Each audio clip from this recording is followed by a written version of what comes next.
അമേരിക്കയും ഇസ്രായേലുമായുള്ള യുദ്ധത്തിൽ ഇന്റലിജൻസ് മന്ത്രി ഇസ്മായിൽ ഖത്തീബ് കൊല്ലപ്പെട്ടതായി ഇറാൻ പ്രസിഡന്റ് മസൂദ് പെസഷ്കിയാൻ സ്ഥിരീകരിച്ചു. ഇത് ഭീരുത്വം നിറഞ്ഞ കൊലപാതകമാണെന്ന് ആക്ഷേപിച്ചു.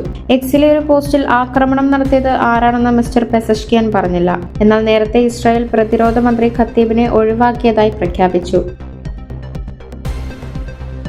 ഇസ്രായേൽ ഇറാനെതിരെ യുദ്ധം നടത്തുകയാണ്. ലെബനനിൽ ഹിസ്ബുള്ളക്കെതിരെ കര ആക്രമണം ആരംഭിച്ചിട്ടുണ്ട്. വെടിനിർത്തൽ പ്രഖ്യാപിച്ചിട്ടും ഗാസയിൽ ഇസ്രായേലി ആക്രമണങ്ങൾ തുടരുന്നു. അതേസമയം അധിനിവേശ വെസ്റ്റ് ബാങ്കിൽ കുടിയേറ്റക്കാരുടെ അക്രമം തുടരുന്നു.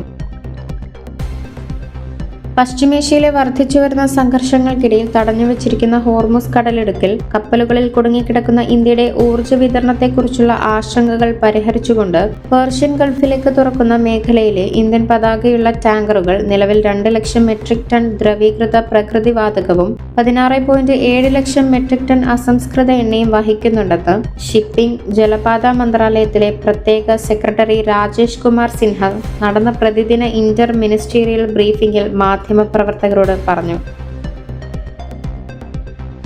കഴിഞ്ഞ 5 വർഷത്തിനിടെ പ്രതിദിനം 2-3 ഡ്രോണുകൾ കാണുന്നുണ്ടെന്നും ഇന്ത്യയുടെ അന്താരാഷ്ട്ര അതിർത്തികളിൽ പ്രതിദിനം കുറഞ്ഞത് ഒരു ഡ്രോൺ കടന്നുകയറ്റം റിപ്പോർട്ട് ചെയ്യപ്പെട്ടിട്ടുണ്ടെന്നും കേന്ദ്ര ആഭ്യന്തര മന്ത്രാലയം പാർലമെന്ററി സ്റ്റാൻഡിംഗ് കമ്മിറ്റിയെ അറിയിച്ചു.